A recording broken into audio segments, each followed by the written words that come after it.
والصلاة والسلام على سيد الأنبياء والمرسلين أما بعد فأعوذ بالله من الشيطان الرجيم بسم الله الرحمن الرحيم والذين جاءوا من بعدهم يقولون ربنا اغفر لنا ولإخواننا الذين سبقونا بالإيمان ولا تجعل في قلوبنا غلا للذين آمنوا ربنا إنك رؤوف رحيم آمنت بالله صدق الله العظيم وبلغنا رسوله النبي الكريم ونحن على ذلك لمن الشاهدين والشاكرين والحمد لله رب العالمين. قال الله تبارك وتعالى في شان حبيبه صلى الله تعالى عليه وآله وسلم مخبرا وآمرا إن الله وملائكته يصلون على النبي يا أيها الذين آمنوا صلوا عليه وسلموا تسليما. درود پاک آواز بلند الصلاة والسلام عليك يا سيدي يا رسول الله وعلى آلك وصحابك يا حبيب الله. الصلاة والسلام عليك يا سيدي يا نبي الله وعلى آلك وصحابك يا نور الله. الصلاة والسلام عليك يا سيدي يا خاتم النبيين وعلى آلك وصحابك يا رحمة للعالمين. حضور نبی کریم رؤوف الرحیم صلی اللہ تعالیٰ علیہ وسلم کی بارگاہ اقدس میں درود و سلام عرض کرنے کے بے شمار فضائل احادیث و روایات میں ملتے ہیں. حضور اکرم نور مجسم صلی اللہ تعالیٰ علیہ وآلہ وسلم نے ارشاد فرمایا اپنی مجلسوں کو مجھ پر درود پاک پڑھ کر آراستہ کیا کرو کہ تمہارا درود پاک پڑھنا کل روز قیامت تمہارے لیے نور ہوگا. اللہ تبارک و تعالی ہمیں کثرت کے ساتھ درود و سلام پڑھنے کی توفیق عطا فرمائے. ایک مرتبہ سیدنا حسن بصری رحمت اللہ علیہ کے پاس ایک عورت حاضر ہوئی اور اس نے کہا کہ میری بیٹی کا انتقال ہو گیا ہے اور قبر کے اندر وہ کس حالت میں ہے میں دیکھنا چاہتی ہوں. کوئی طریقہ کوئی وظیفہ ہے مجھے بتائیں تاکہ میں اپنی بیٹی کو دیکھوں کہ وہ قبر میں کس حالت میں. سیدنا امام حسن بصری رحمت اللہ علیہ نے فرمایا عشاء کی نماز کے بعد 4 نفل پڑھنے ہیں اور ہر رکعت میں الحمد شریف کے بعد سورۃ التکاثر الہاکم التکاثر 30ویں سپارے میں ہے اور جس کی فضیلت میں حضور نبی کریم صلی اللہ تعالیٰ علیہ وآلہ وسلم نے ارشاد فرمایا کہ جس نے ایک مرتبہ سورۃ تکاثر کو پڑھا الہاکم التکاثر میرے آقا صلی اللہ تعالیٰ علیہ وآلہ وسلم ارشاد فرماتے ہیں اللہ تعالیٰ اسے 1000 آیتوں کی تلاوت کرنے کا ثواب عطا فرماتا ہے. تو آپ نے فرمایا بی بی جاؤ اور عشاء کی نماز کے بعد 4 نفل پڑھو اور الحمد شریف کے بعد 4 رکعتوں میں الحمد شریف کے بعد سورۃ الفاتحہ کے بعد سورۃ التکاثر الہاکم التکاثر کی سورۃ ایک مرتبہ پڑھو. امید ہے کہ اللہ تعالیٰ اس کی برکت سے تمہیں تمہاری بیٹی کی حالت دکھا دے گا. اللہ کے نیک بندے کا دیا ہوا وظیفہ تھا عمل تھا. وہ خاتون گئی اور اس نے اس پر عمل کیا تو اس نے رات کو خواب میں بڑا ہولناک منظر دیکھا کہ اس کی بیٹی قبر کے اندر آگ کے عذاب میں مبتلا. کہ اپنی بیٹی کی یہ حالت دیکھی تو بڑے روئی ہو اور بڑا اس کو افسوس ہوا، غمگین ہوئی کہ میری بیٹی نہ جانے کس گناہ کے سبب عذاب میں گرفتار رہا۔ کچھ دنوں کے بعد امام حسن بصری جنہوں نے یہ وظیفہ دیا تھا، ان کے خواب میں ایک لڑکی آئی اور جو جنت کے محل میں تھی اور خوب عیش میں تھی۔ اس لڑکی نے کہا کہ امام حسن بصری رحمۃ اللہ علیہ آپ مجھے پہچانتے نہیں؟ کہا نہیں میں تو نہیں جانتا آپ۔ کہا فلاں دن ایک عورت آپ کے پاس آئی تھی بیٹی کے لیے، قبر کی حالت کیسی ہے؟ تو وہ میں ہوں۔ تو آپ بڑے حیران ہوئے کہ تمہاری والدہ نے مجھے آ کر یہ بتایا تھا کہ تم عذاب میں مبتلا ہو، قبر کے اندر آگ ہی آ گئے، لیکن معاملہ تو برعکس دیکھ رہا ہو، تم جنت کے محل میں بیٹھی ہو، تاج و تخت تمہارے پاس ہے۔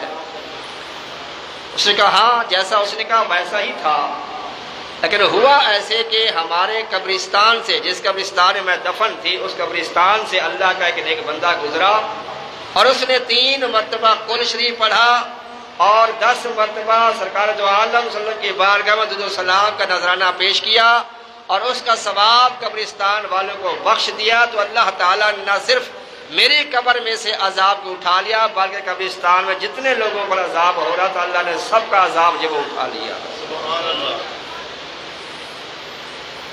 اس لیے ہمیں چاہیے کہ جب بھی ہم قبرستان سے گزرا کریں کوشش کیا کریں، ایک تو قبرستان والوں کو سلام کیا کریں، السلام علیکم یا اہل القبور یغفر اللہ لنا ولکم انتم سلفنا ونحن بالعصر، اور اس کے بعد کوشش کیا کہ کم از کم 3 مرتبہ قرآن شریف پڑھ لیا کریں، آیت الکرسی آتی ہے وہ پڑھ لیا کریں اور چند مرتبہ درود پاک پڑھ کر اس کا ثواب قبرستان والوں کو بخشا کریں۔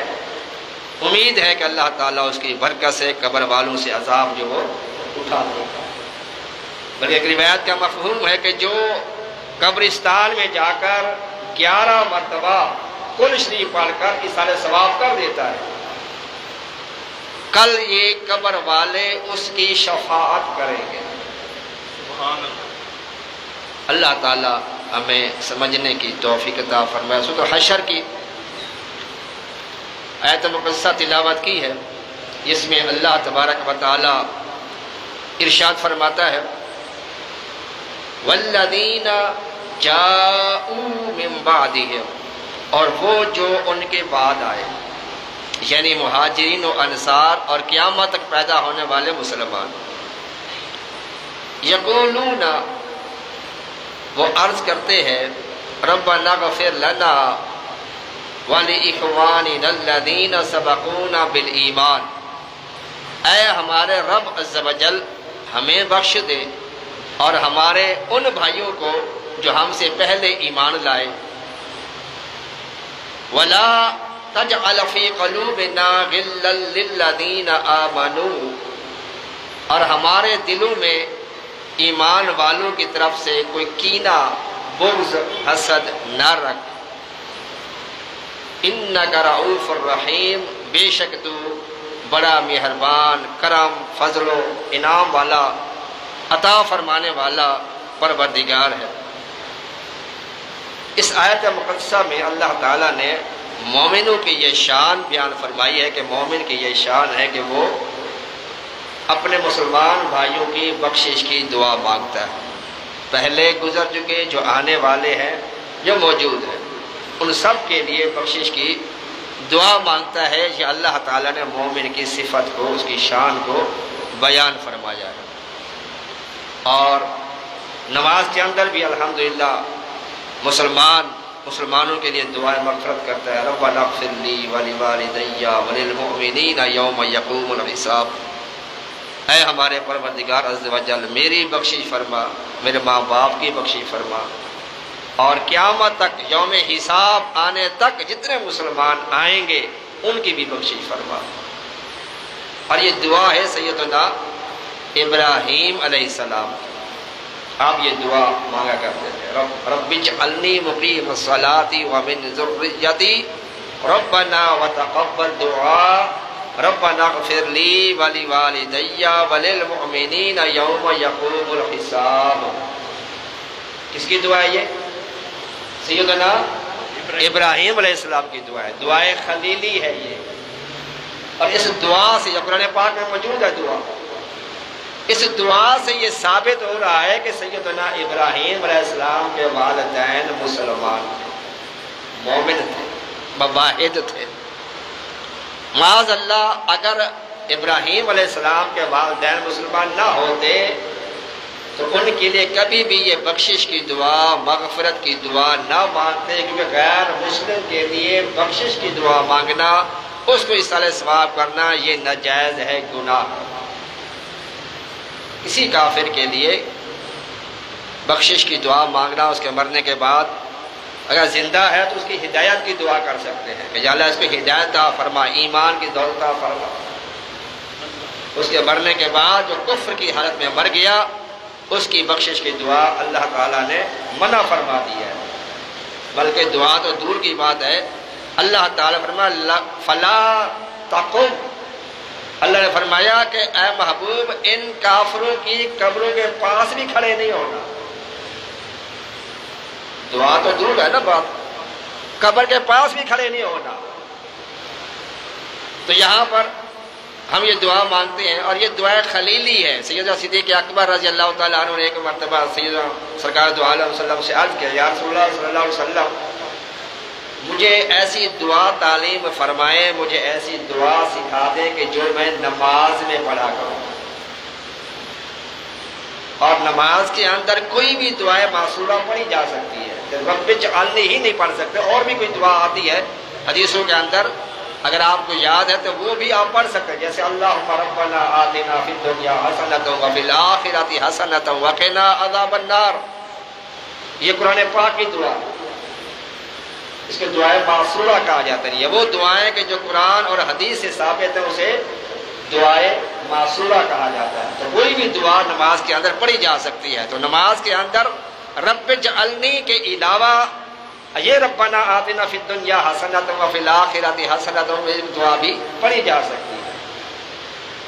اور صدیق اکبر نے جب عرض کیا کہ یا رسول اللہ کوئی خاص دعا مجھے تعلیم فرمائے، تو میرے آقا صلی اللہ علیہ وسلم نے ارشاد فرمایا، اے صدیق تم نماز کے اندر یہ دعا پڑھا کرو، اللہم انی ظلمت نفسی ظلما کثیرا ولا یغفر الذنوب الا انت فاغفر لی مغفرۃ من عندک وارحمنی انک انت الغفور الرحیم۔ صدیق اکبر یہ نماز کے اندر دعا پڑھا کرتے تھے۔ رب اجعلنی بھی دعا صحیح ہے، اور ہمارے اکثر کئی اسلامی بھائی ہوتے یہ دعا درست نہیں پڑھتے، وہ رب اجعلنی پڑھتے ہیں۔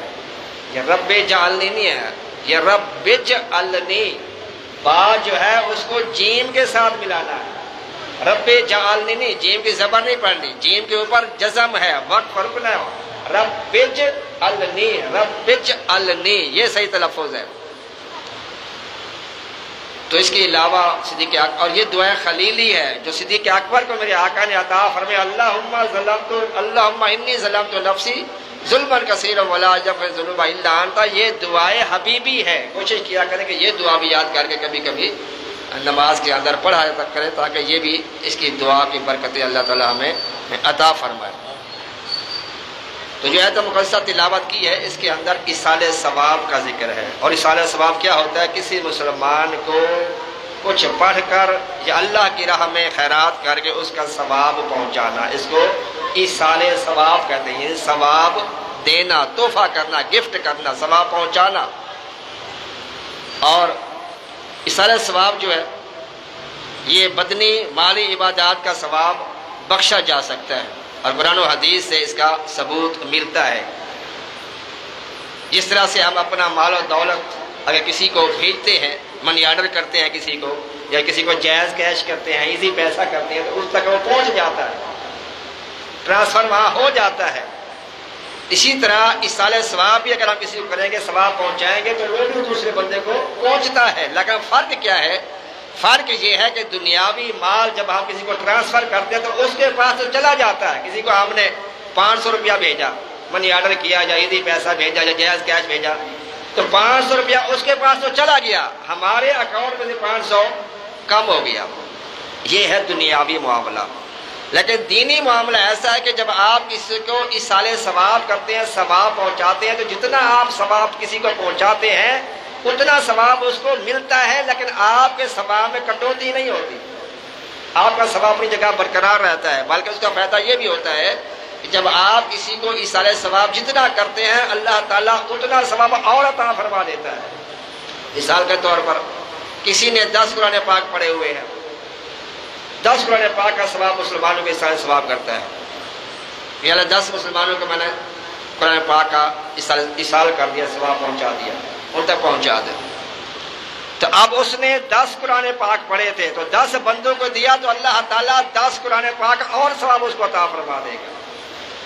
اور اسی لیے میرے آقا صلی اللہ تعالیٰ علیہ وآلہ وسلم فرماتے ہیں کہ جب تم حج کرو تو اپنے والدین کی طرف سے حج کیا کرو. کیوں؟ اس کا فائدہ یہ ہوگا حج تم ایک کرو گے اللہ تعالیٰ ثواب 10 حج کا عطا فرمائے گا. جتنوں کی نیت کرو گے اتنا اللہ تعالیٰ ثواب عطا فرمائے گا.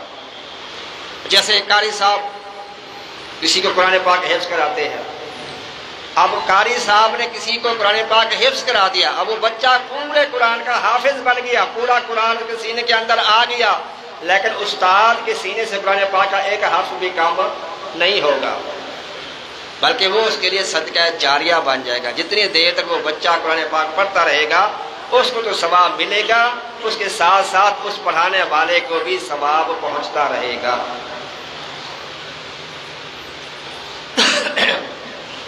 اور اس میں اللہ تعالیٰ نے جو ارشاد فرمایا ربنا اغفر لنا، صاحب روح البیان فرماتے ہیں اس امر پر دلیل ہے کہ گزشتہ مسلمانوں کے لیے رحمت کی دعا کرنا اور مغفرت چاہنا مسلمانوں پر واجب ہے، خصوصاً اپنے آباء اجداد اور دینی علوم کے استاد کے لیے. میرے آقا صلی اللہ تعالیٰ علیہ وآلہ وسلم ارشاد فرماتے ہیں مل میت فی القبر، قبر کے اندر میت کی حالت کیا ہوتی ہے، کس کنڈیشن میں ہوتا ہے. مل میت فی القبر الا کالغریق المتغوص، قبر کے اندر مردہ ایسے ہوتا ہے جیسے کوئی فریادی ہوتا ہے. ینتظر دعوتا تلحقہ من اب او ام او صدیق، فرمایا قبر میں مردہ ایسے ہوتا ہے جیسے کوئی پانی میں ڈوب رہا ہو اور وہ ہاتھ پاؤں مارتا ہے، اشارے کرتا ہے، آوازیں نکالتا ہے کہ مجھے بچا لو، ڈوبنے سے بچا لو، میری جان کو بچا لو. اسی طرح فرمایا قبر کے اندر مردہ جو ہوتا ہے وہ بھی اسی ڈوبنے والے کی طرح ہوتا ہے، وہ بھی فریاد کرتا ہے، تمنا کرتا ہے کاش میرا باپ یا میری ماں یا میرا بھائی یا عزیز دوست مجھے ایصال ثواب کر کے میری بخشش کرا دے، میری نجات کا سبب بن جائے. تو میرے آقا فرماتے ہیں مردے کی یہ حالت ہوتی ہے. عاص بن وائل ایک کافر تھا، مرتے وقت اس نے اپنے بیٹوں کو وصیت کی کہ مرنے کے بعد ہم نے 100 غلام آزاد کرنے ہیں. تو ایک بیٹے حضرت حشام رضی اللہ عنہ قدیم الاسلام صحابی ہے، انہوں نے اپنے حصے کے 50 غلام آزاد کر دیے. دوسرے بیٹے نے غلام آزاد نہیں کیے بلکہ حضور نبی کریم صلی اللہ علیہ وسلم سے جا کر مسئلہ پوچھا اور عرض کیا یا رسول اللہ صلی اللہ علیہ وسلم میرا باپ مرتے وقت یہ وصیت کر کے 100 غلام آزاد کرنے کے، 50 غلام میرے بھائی نے آزاد کر دیے ہیں، تو کیا میں بھی 50 غلام آزاد کر دوں؟ اس کا فائدہ اس کو پہنچے گا. میرے آقا صلی اللہ تعالیٰ علیہ وآلہ وسلم نے ارشاد فرمایا اگر وہ مسلمان ہوتا اور تم اس کی طرف سے غلام آزاد کرتے تو اس کی طرف سے تم صدقہ خیرات کرتے تو اس کا ثواب اس کو پہنچ جاتا. یہاں میرے آقا نے فرمایا اگر وہ مسلمان ہوتا، یعنی سارے ثواب کس کو پہنچتا ہے؟ صرف مسلمان کو پہنچتا، غیر مسلم کو ثواب نہیں پہنچتا. تو میرے آقا نے بالکل صاف بتا دیا کہ کافر کو، کسی ہندو کو ثواب نہیں پہنچایا جا سکتا، بلکہ علماء نے فرمایا کہ ان کو ثواب پہنچانا گناہ ہے. اس طرح ثواب کرنا کافروں کو کیا ہے؟ یہ گناہ ہے، بلکہ حرام ہے۔ تو میرے آقا اگر وہ مسلمان ہوتا لیکن وہ کافر تھا، لہذا اس کو اس کا ثواب فائدہ نہیں ہوگا۔ ہاں جو کفار بظاہر اچھے کام کرتے ہیں ان کو زندگی کے اندر ہی اللہ تعالیٰ صلہ عطا فرما دیتا ہے۔ اللہ تعالیٰ کسی کی محنت رائگاں نہیں کرتا، کسی کی جد و جہد اللہ تعالیٰ برباد نہیں کرتا، چاہے وہ کسی بھی عقیدے کا ہو، کسی بھی مذہب کا ہو، کافر ہو، مسلم ہو، غیر مسلم ہو، جو محنت کرتا ہے اللہ تعالیٰ اس کو پھل دیتا ہے۔ لیکن مسلمان کو اللہ تعالیٰ یہاں بھی پھل دیتا ہے اور قبر میں بھی پھل دیتا ہے، لیکن جو غیر مسلم ہوتا ہے اللہ تعالیٰ اس کو یہیں پر صلہ دے دیتا ہے، مرنے کے بعد کوئی صلہ اس کو نہیں ملتا۔ جیسے گنگا رام اسپتال بنا ہوا ہے، گلاب دیوی اسپتال بنا ہوا ہے، میو اسپتال بنا ہوا ہے، یہ ہندو نے بنائے ہوئے ہیں، لہٰذا ان کے مرنے کے بعد اب اس کا ان کو کوئی فائدہ نہیں ہوگا، اللہ نے ان کی زندگی میں ہی اس کو اس صلہ دے دیا تھا۔ تو کافر کو جب اس طرح ثواب کرنا جائز نہیں ہے۔ اور یہ بھی یاد رکھیں ایصال ثواب کو کھانے پر موقوف نہیں رکھنا چاہیے۔ کھانا ہوگا، لنگر ہوگا، دیگ کا اہتمام ہوگا تو پھر ایصال ثواب ہوگا، ختم دلایا جائے گا، نہیں، بلکہ کھانا جو ہے وہ ضروری نہیں ہے۔ تسبیحات کا، ذکر کا، اذکار کا، درود پاک کا، قرآن پاک کی تلاوت کا، جو بھی ایصال ثواب کریں گے اللہ تعالیٰ اس کو اس کا ثواب پہنچائے گا۔ اور علامہ شامی رضا فرماتے ہیں جس طرح زندوں کو ایصال ثواب کرنا، مردوں کو ایصال ثواب کرنا جائز ہے، اسی طرح زندوں کو بھی ایصال ثواب کیا جا سکتا ہے۔ بعض لوگوں کے ذہن میں ہوتا ہے کہ یار فلاں بھی ایصال ثواب کیا، ہو سکتا ہے بندہ فوت ہو گیا ہو، تو فوت شدہ کو بھی ایصال ثواب کرتے ہیں اور زندہ کو بھی ایصال ثواب، یعنی کوئی بندہ زندہ ہے، جیسے ہمارے پیر و مرشد الحمدللہ حیات ہے، اب ہم اللہ کی بارگاہ میں یاد کریں گے یا اللہ میں نے آج تک جو بھی ٹوٹی پھوٹی نیکی ہے کہ ساری اپنے پیر و مرشد کو میں ہدیہ کرتا ہوں، تحفہ دیتا ہوں، تو اس کو بھی ایصال ثواب کرنا جائز ہے۔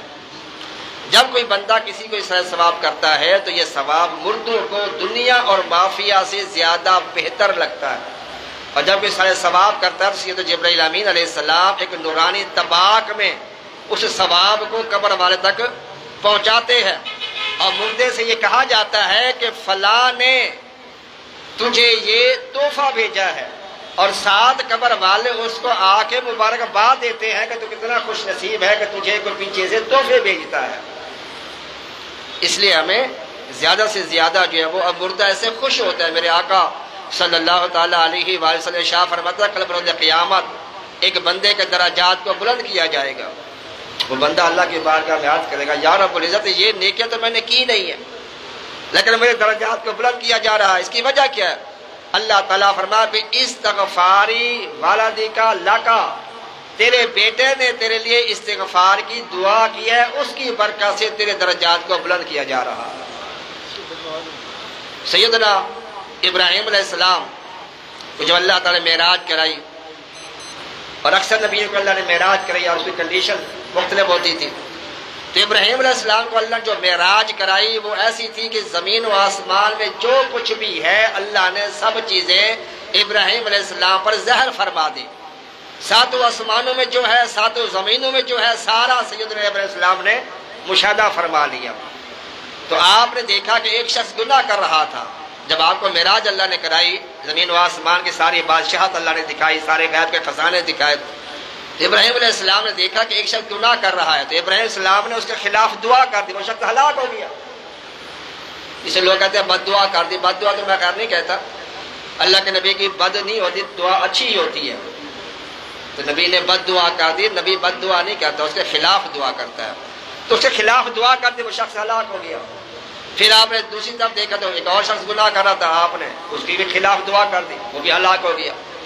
پھر تیسری جگہ آپ نے دیکھا تو ایک اور شخص گناہ کر رہا تھا، دعا کرنے لگے تو اللہ تعالیٰ نے منع فرما دیا اور فرمایا کہ ہے میرے پیارے خلیل علیہ السلام میرے بندوں کی ہلاکت کی دعا نہ کرو، تم مستجابت دعوات ہو، تمہاری کوئی دعا میں رد نہیں کرتا، لہذا میرے بندوں کے خلاف دعا اس طرح نہ کرو۔ میرے بندے تین قسم کے ہیں، ایک وہ ہیں جو گناہ کریں گے پھر توبہ کریں گے، میں ان کو معاف کر دوں گا، ان کے گناہوں کو مٹا دوں گا۔ دوسرے وہ لوگ ہوں گے کہ جو گناہ تو کریں گے لیکن ان کی اولاد نیکیاں کرے گی، ان کی اولاد کی نیکیوں کی وجہ سے میں ان کی بھی بخشش فرما دوں گا۔ اور تیسری قسم کے وہ لوگ ہوں گے جو نہ تو توبہ کریں گے نہ کہ اولاد ان کے لیے استغفار کی دعا کرے گی، لہذا اب میں چاہوں گا تو ان کو عذاب دوں گا، چاہوں گا تو ان کو معاف کر دوں گا۔ ایصال ثواب جو ہوتا ہے کہ میرے آقا صلی اللہ تعالیٰ علیہ وآلہ وسلم نے ارشاد فرمایا کہ ایصال ثواب پہنچتا ہے، اور حضور نبی کریم کئی احادیث کے اندر فرمایا کہ اس کے درجات کو جب بلند کیا جائے گا تو بیٹے کی استغفار کی دعا کرنے کی برکت سے، اس کے استغفار کی وجہ سے اس کے درجات کو بلند کیا جائے گا۔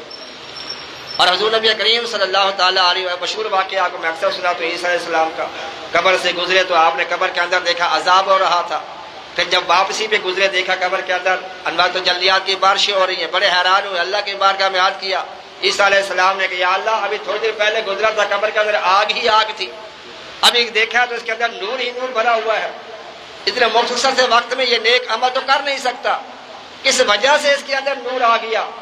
اللہ نے فرمایا اے میرے پیارے عیسیٰ روح اللہ علی نبینا علیہ الصلوۃ والسلام، اس نے اپنی بیوی کو حاملہ چھوڑا تھا، اس کا بچہ پیدا ہوا، آج اس کی جو بیوہ ہے وہ اپنے بچے کو مدرسے لے گئی، اور وہاں پر بچے کو قاری صاحب نے کہا بیٹا پڑھو بسم اللہ الرحمن الرحیم، جب اس کے بیٹے نے پڑھا بسم اللہ الرحمن الرحیم تو مجھے حیا آئی کہ جس کا بیٹا زمین پر مجھے رحمان اور رحیم کہہ رہا ہے، قبر کے اندر اس کے باپ کو میں کیسے عذاب دوں؟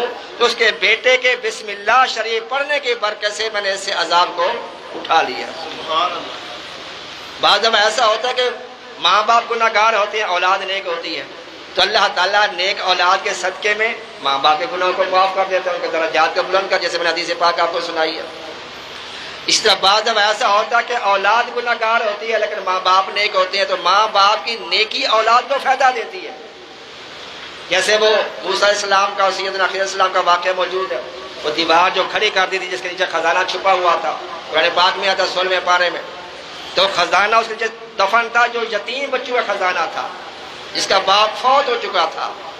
قرآن پاک میں آتا ہے کہ انہوں نے یہ نیکی اس وجہ سے کہ وہ دیوار کو سیدھا اس وجہ سے کیا، وَكَانَ أَبُوهُمَا صَالِحًا، ان دو یتیم بچوں کا جو باپ تھا وہ نیک تھا، وَكَانَ أَبُوهُمَا صَالِحًا، ان کا دونوں کا باپ جو ہے وہ نیک تھا، تو باپ کی نیکی مرنے کے بعد اس کی نیکی اس کی اولاد کو دنیا میں پہنچتی ہے۔ اور حضور نبی کریم صلی اللہ علیہ وسلم فرماتے ہیں من زار قبر ابویہ او احدہما فی کل یوم جمعۃ مرۃ غفر اللہ لہ وکتب برا، میرے آقا فرماتے ہیں جو یا کسی ایک کی باپ کی یا ماں کی قبر پہ حاضری دیتا ہے ہر جمعے کو، میرے آقا فرماتے ہیں اللہ تعالیٰ اس کی بخشش فرماتا ہے، اسے نیکوکار لکھ دیتا ہے۔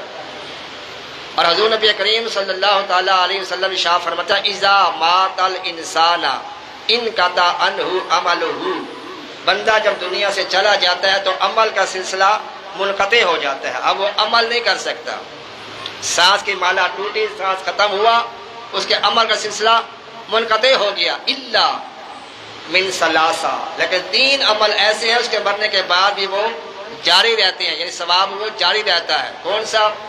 من صدقۃ جاریہ، صدقہ جاریہ، جو اس نے کوئی صدقہ جاریہ کیا ہوتا ہے، کوئی مسجد بنا دی ہوتی ہے، قرآن پاک رکھ دیا ہوتا ہے، کسی قرآن پاک کسی کو لکھ دیا ہوتا ہے، کوئی سبیل لگا دی ہوتی ہے، کوئی مدرسہ بنا گیا ہے، کوئی ایسا کام جو صدقہ جاریہ بن کے لوگوں کو فائدہ پہنچاتا ہے، تو جب تک لوگ اس سے فائدہ حاصل کرتے رہیں گے اس کا ثواب مرنے والے کو پہنچتا رہے گا۔ یہ ہوتا ہے صدقہ جاریہ۔ مثال کا کسی نے مسجد میں پنکھا لگوا دیا، جتنے نمازی اس میں نماز پڑھیں گے، کسی نے اے سی لگوا دیا، چٹائیاں بچھائی دی، مائک لگوا دیا، جتنے نیک اعمال ہوتے رہیں گے تو اس کا ثواب مرنے والے کو پہنچتا رہے گا۔ دوسرا او علم ينتفع به، دوسرا فرمایا وہ علم چھوڑ کے گیا کہ جس سے لوگ نفع حاصل کریں۔ ہر علم بھی نفع بخش نہیں ہوتا، کئی علم ایسے ہوتے ہیں جو انسان کو گمراہ کر دیتے ہیں، یضل به کثیرا ویہدی به کثیرا۔ قرآن پاک حالانکہ سراسر ہدایت کے لیے بھیجا گیا، ھدی للمتقین ھدی للناس، پھر بھی قرآن پاک کے بارے میں آتا ہے کہ یضل به کثیرا ویہدی به کثیرا، اسی کو پڑھ کر بہت سے لوگ ہدایت پاتے ہیں اور اسی کو پڑھ کر بہت سے لوگ گمراہ بھی ہو جاتے ہیں۔ گمراہ کیوں ہوتے ہیں؟ اس وجہ سے کہ اس کا مفہوم پلٹ دیتے ہیں، مفہوم الٹ دیتے ہیں۔ تو علم ہر طرح کا نفع بخش نہیں ہوتا، بعض علم ایسے ہوتے ہیں جو بندے کو گمراہ کر دیتے ہیں۔ زیادہ پڑھا لکھا ہو جائے تو دوسروں کو وہ حقیر سمجھنا شروع کر دیتا ہے، معاذ اللہ۔ بہرحال تو فرمایا علم ينتفع به، ایسا علم چھوڑ جائے جس سے لوگ نفع حاصل کریں۔ اس لیے علماء فرماتا ہے کسی بدعقیدہ کی کتابیں ان کا درس و بیان نہیں سننا چاہیے۔ لوگ کہتے ہیں نہیں جو کوئی بات میں قرآن سناتے ہیں حدیث سناتے ہیں، سننے میں کیا حرج ہے؟ ہو سکتا ہے قرآن و حدیث کی وہ آیات تمہیں سنائیں لیکن اس کا مفہوم ایسا پیش کریں کہ تمہارے دل میں بیٹھ جائے اور تم بھی گمراہ ہو جاؤ۔ منافقین یہی جو تھے قرآن کا مفہوم نکالتے تھے، آج ان منافقین کا نام چینج ہو گیا۔ بہرحال تو علم وہ فرمایا کہ جو وہ نفع بخش ہو، ایسا علم چھوڑ جائے کہ جو لوگ اس سے نفع حاصل کریں، لوگ گمراہ نہ ہوں بلکہ ہدایت پہ چلتے رہیں، اس کا فائدہ اس کو پہنچتا رہتا۔ تیسرا او ولد صالح یدعو لہ، تیسرا فرمایا اس کی نیک اولاد، ولد صالح یدعو لہ، جو اس کے لیے دعا کرے وہی نیک اولاد ہے۔ جو اپنے ماں باپ کے لیے دعا نہیں کرتی تو وہ نیک اولاد نہیں ہے۔ میرے آقا نے خود فرما دیا ہے او ولد صالح، اولاد نیک وہی ہے، صالح اولاد وہی ہے کون؟ یدعو لہ، جو اس کے لیے دعا کرتی ہے۔ ماں باپ زندہ ہوں یا دنیا سے چلے گئے ہوں، ان کو اپنی دعاؤں میں یاد رکھنا چاہیے، جیسے ہم ہر نماز میں دعا میں کہتے ہیں ربنا اغفر لی ولوالدی وللمؤمنین یوم یقوم الحساب، کہ یا اللہ میری بخشش فرما اور میرے ماں باپ کی بخشش فرما۔ اور علماء فرماتے ہیں جو روزانہ 25 مرتبہ اپنے والدین کے لیے دعا کرتا ہے وہ ایسا ہے جیسے اس نے اپنے ماں باپ کا حق ادا کر دیا۔ اور ماں باپ ایسی ہستی ہے کہ جن کی دعا اللہ نے خود تعلیم دی ہے کہ اپنے ماں باپ کے لیے تمہیں دعا کیسے کرنی ہے۔ کیا کہا؟ رب ارحمہما کما ربیانی صغیرا، اللہ فرماتا ہے کہ اپنے ماں باپ کے لیے تم یہ دعا کیا کرو، رب ارحمہما، اے ہمارے پروردگار عز و جل ان دونوں پر، میرے ماں باپ پر اس طرح رحم و کرم فرما، کما ربیانی صغیرا، جیسے انہوں نے بچپن میں مجھے پالا پوسا، جس طرح انہوں نے مجھ پر بچپن میں رحم و کرم کیا، یا اللہ تو اس پر کرم فرما، ان پر فضل فرما۔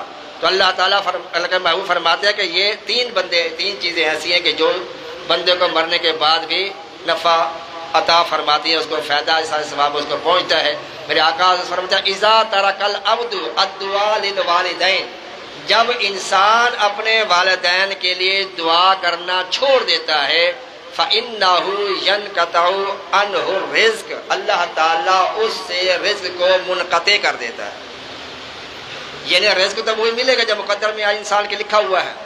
جب بچہ ماں کے پیٹ میں ہوتا ہے تو اللہ فرشتے کو بھیجتا ہے، وہ فرشتہ ماں کے پیٹ میں آ کر اس بچے کا رزق لکھتا ہے کہ اس کا اتنا رزق یہ کھائے پیے گا، اس کی عمر لکھتا ہے کب یہ مرے گا، کتنی اس کی عمر ہوگی، اور یہ بھی فرشتہ لکھتا ہے کہ یہ جنتی ہے یا جہنمی ہے۔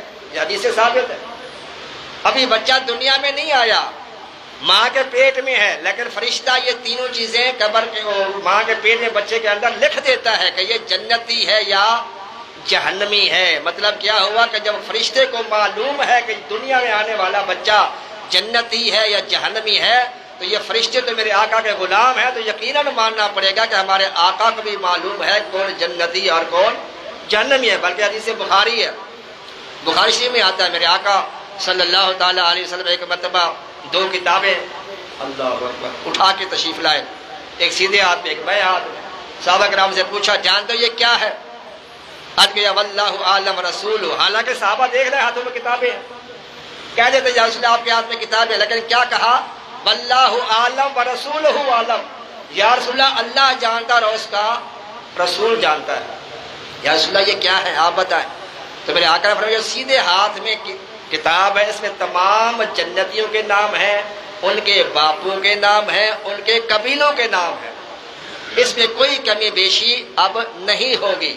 اور جو میرے بائیں ہاتھ میں کتاب ہے اس میں تمام جہنمیوں کے نام ہیں، ان کے باپوں کے نام ہیں اور ان کے قبیلوں کے نام ہیں۔ دونوں کتابیں اللہ تعالیٰ نے اپنے محبوب کو عطا فرما دی اور اس کا علم اللہ نے اپنے محبوب کو عطا فرما دیا۔ تو رزق وہ جو مقدر میں لکھا چکا اللہ تعالیٰ وہ عطا فرمائے گا اس کو، لیکن کیا ہوا؟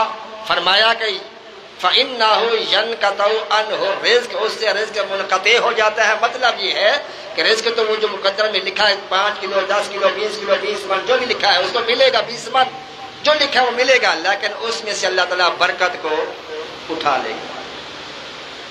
اس کی نحوست سے والدین کی دعا نہ کرنے کی وجہ سے، اور فرمایا کہ جو اپنے رزق میں برکت چاہتا ہے، جو اپنی عمر میں برکت چاہتا ہے، فرمایا اپنے والدین کے لیے دعا کیا کرے، اپنے والدین کی بخشش کی دعا مانگو، اللہ تعالیٰ تمہیں عمر بھی زیادہ عطا فرمائے گا، اس میں برکت دے گا، اور تمہارے رزق میں بھی اللہ تعالیٰ برکتیں عطا فرمائے گا۔ حضور نبی کریم صلی اللہ علیہ وسلم فرماتے ہیں ہر مومن مرد اور عورت کے بدلے میں ایک نیکی ہے، جتنے مسلمانوں کے لیے تم دعا کرو گے اللہ تعالیٰ اس کی تعداد کے برابر اللہ تمہیں نیکیاں عطا فرمائے۔ کسی نے کہا یا اللہ 1000 مسلمانوں کی بخشش فرما، اللہ تعالیٰ 1000 نیکیاں عطا فرماتا ہے۔ کسی نے کہا یا اللہ 1,00,000 مسلمانوں کی بخشش فرما، اللہ تعالیٰ 1,00,000 مسلمانوں کے اصالہ ثواب کرنے کی برکت سے 1,00,000 نیکیاں عطا فرمائے۔ پھر کہے یا اللہ 1 کروڑ مسلمانوں کی بخشش فرما، اللہ تعالیٰ 1 کروڑ نیکیاں عطا فرمائے گا۔